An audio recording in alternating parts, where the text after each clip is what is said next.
Hello students, आज हम अपनी सीरीज का पार्ट 4 लेकर आए हैं। जैसा कि आपको पता है कि अभी तक हम 4 पार्ट कंप्लीट कर चुके हैं, जिसमें हमारा फोर्थ जो पार्ट था वो फॉरेन ट्रेड से रिलेटेड था। आज हम अपना फिफ्थ पार्ट जो है वो स्टार्ट करने वाले हैं, जो है डेमोग्राफिक प्रोफाइल। अब हम थोड़ा जनसंख्या के बारे में पढ़ेंगे कि हमारे देश की जो जनसंख्या थी वो on the eve of independence कैसी थी। सबसे पहले हम थोड़ा पॉपुलेशन सेंसस के बारे में पढ़ेंगे, यानी कि जनगणना के बारे में। लिखा है population census in India is a detailed estimation of population size along with a complete demographic profile of a country। यानी जो जनगणना है वो इंडिया में हर 10 साल की बात कराई जाती है, और इसमें हमें क्या क्या पता चल जाए, पॉपुलेशन का साइज कैसा है, इसका एस्टिमेशन निकाला जाता है, जिससे हमें पूरी तरह से कंप्लीट डेमोग्राफिक प्रोफाइल पता चल जाती है हमारे देश की। सबसे पहले जो सेंसस हुआ वो अंडर ब्रिटिश रूल हुआ 1881 को। उसके बाद से ही हर 10 साल के बाद पॉपुलेशन सेंसस होता है। लास्ट जो पॉपुलेशन सेंसस हुआ वो 2011 में हुआ। उसके बाद 2021 में होना था, लेकिन कोरोना की वजह से ये डिले हो गया। आगे हम पढ़ते हैं डेमोग्राफिक प्रोफाइल को। लिखा है demographic conditions during the British rule exhibit all features of a stagnant and backward economy. And जो डेमोग्राफिक कंडीशंस हैं ब्रिटिश रूल के ड्यूरिंग, जब ब्रिटिश रूल था इंडिया में, तो उसकी कुछ विशेषताएं दी गई हैं कि वो क्यों स्टेगनेंट थी, क्यों बैकवर्ड थी। यहाँ पर we focus on the following parameters. कुछ पैरामीटर्स को हम क्या करेंगे, देखें। सबसे पहला ये इम्पोर्टेंट क्वेश्चन भी है आपका डेमोग्राफिक प्रोफाइल से रिलेटेड आता है कि इनमें से कौन सा डेमोग्राफिक प्रोफाइल का पैरामीटर नहीं है, या इनमें से कौन सा पैरामीटर है।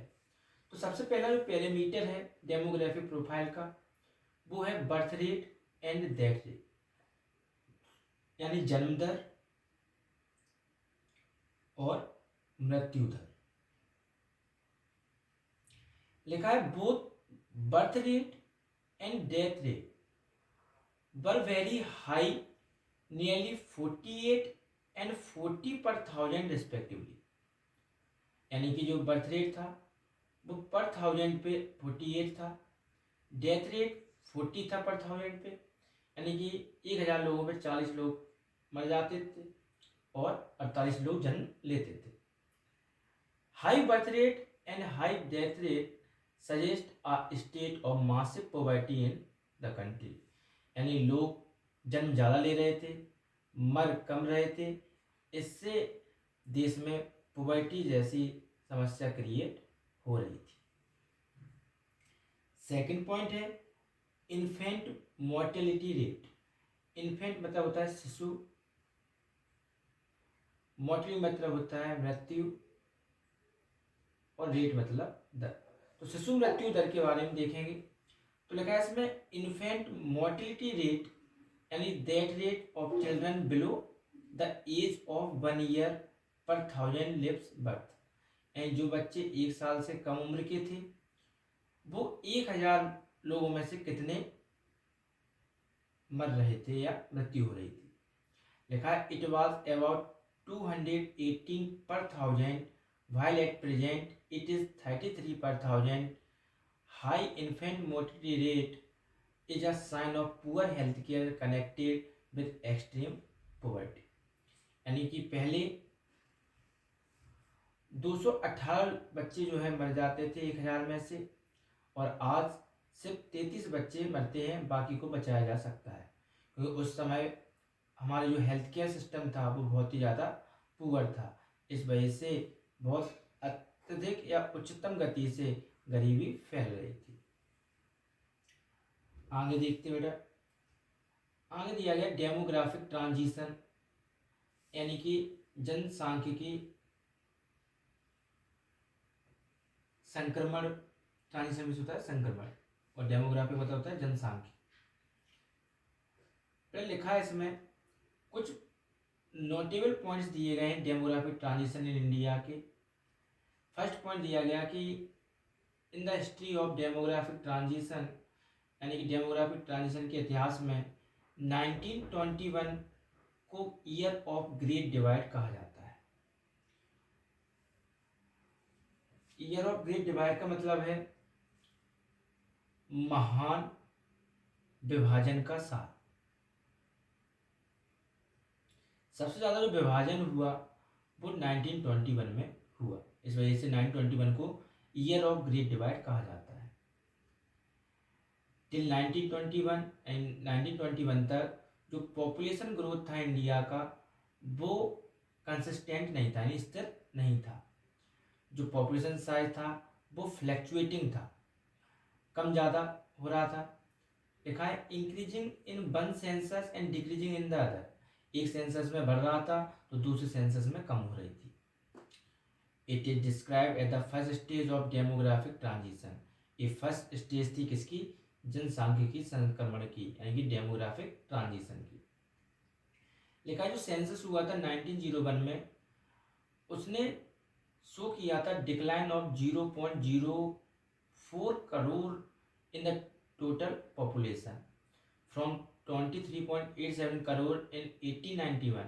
जो 1891 में 23.87 करोड़ पॉपुलेशन थी, वही 1901 में 23.83% है गई, यानी यहाँ 87 थी और यहाँ पे 83, यानी कम हुई।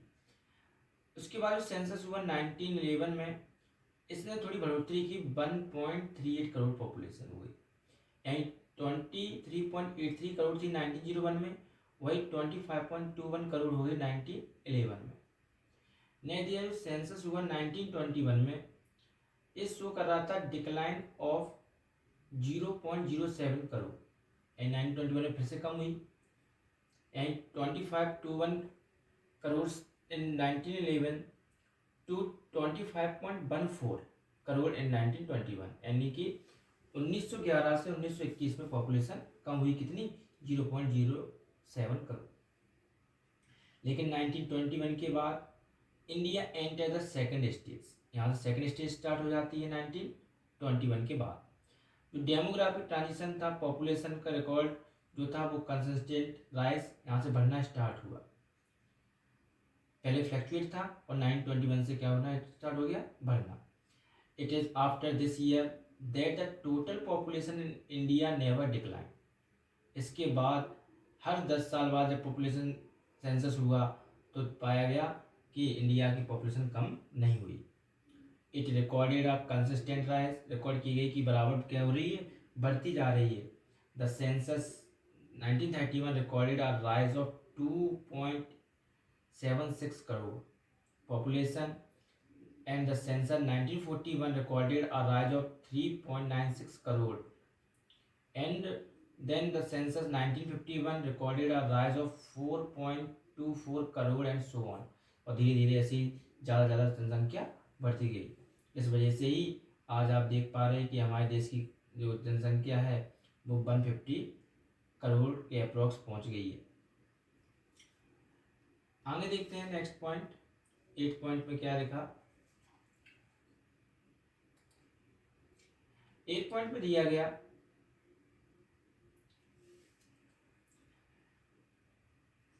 क्या कंसिस्टेंटली राइजिंग पॉपुलेशन, यानी निरंतर पॉपुलेशन बढ़ रही थी on the eve of independence, यानी इंडिपेंडेंस से पहले, led to excessive burden of maintenance investment. जो क्या काम, किसका काम कर रही थी? बर्डन का काम कर रही थी, यानी कि जो मेंटेनेंस किया जा रहा था उस टाइम पे इन्वेस्टमेंट पे। It is an expenditure which a country has to incur of the maintenance of existing population, यानी कि जो कंट्री थी वो खर्चा करने में लगी थी जो पुरानी पॉपुलेशन से उसके ही ऊपर। आगे लिखा when maintenance investment is high, जो मेंटेनेंस इन्वेस्टमेंट था वो हाई था। Investment for GDP growth remains low, इस वजह से जो इन्वेस्टमेंट था जीडीपी ग्रोथ का वो भी क्या होता जा रहा था, कम होता जा रहा था। High maintenance and low investment for GDP growth is another parameter of backwardness and stagnation of the Indian economy. And GDP growth नहीं हो रही थी, इस वजह से भी इंडिया की जो इकोनॉमी थी वो बैकवर्ड हो रही थी और स्टैग्नेट हो रही थी। नेक्स्ट पॉइंट दिया, however the underlying fact is that till 1951, कब आ गए हम 1951 में, the rise in India population was never alarming। यानी इस टाइम तक आते आते जो इंडिया की पॉपुलेशन थी वो कैसे नहीं थी, अलार्मिंग नहीं थी, यानी कोई ऐसी समस्या नहीं थी। It ranked between mild to modest, ये थोड़ी ज़्यादा थी लेकिन बहुत ज़्यादा हो तो ऐसी नहीं थी। It was because both birth rate और डेथ रेट बर हाई, क्योंकि इस टाइम पे बर्थ रेट और डेथ रेट दोनों कैसे थे, हाई थे। And the gulf between two was small, जो गल्फ था दोनों के बीच में वो कैसा था, बहुत कम था।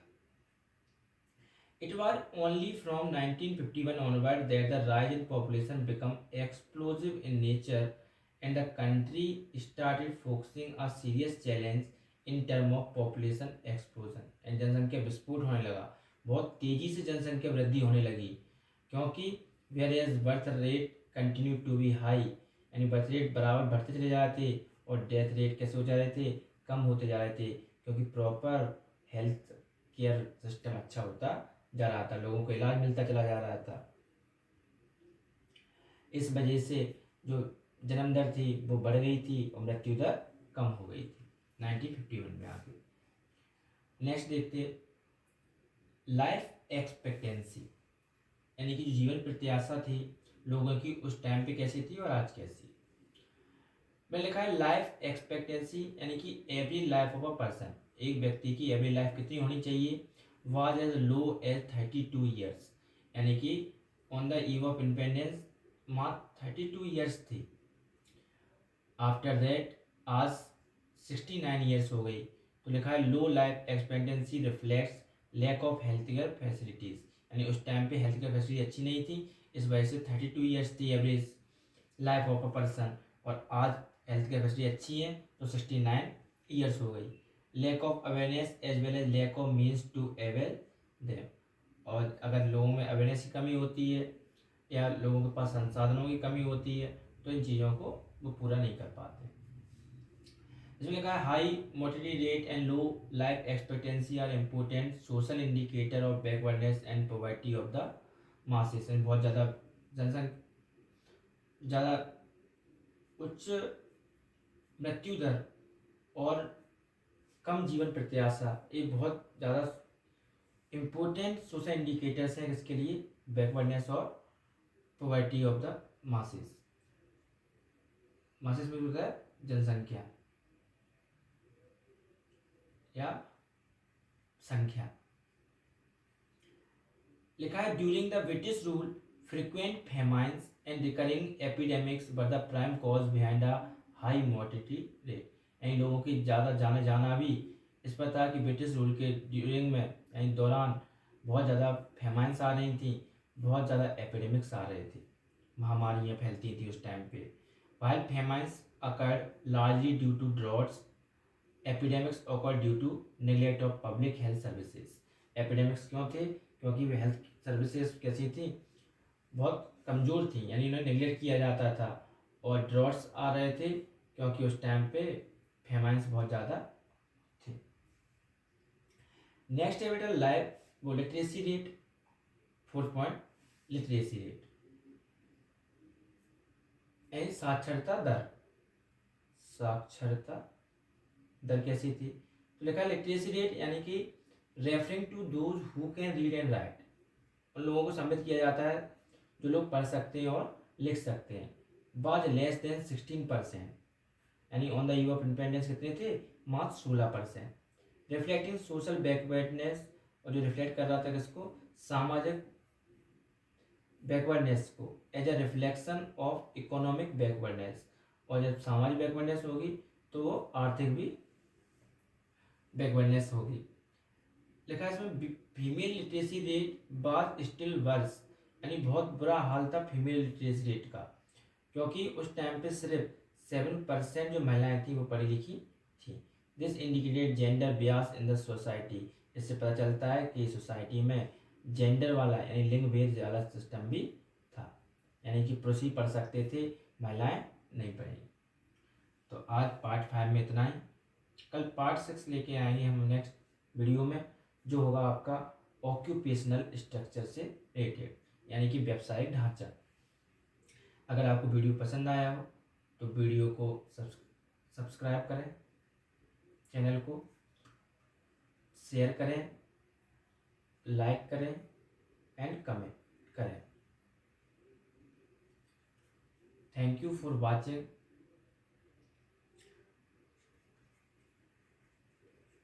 Thank you for watching my video.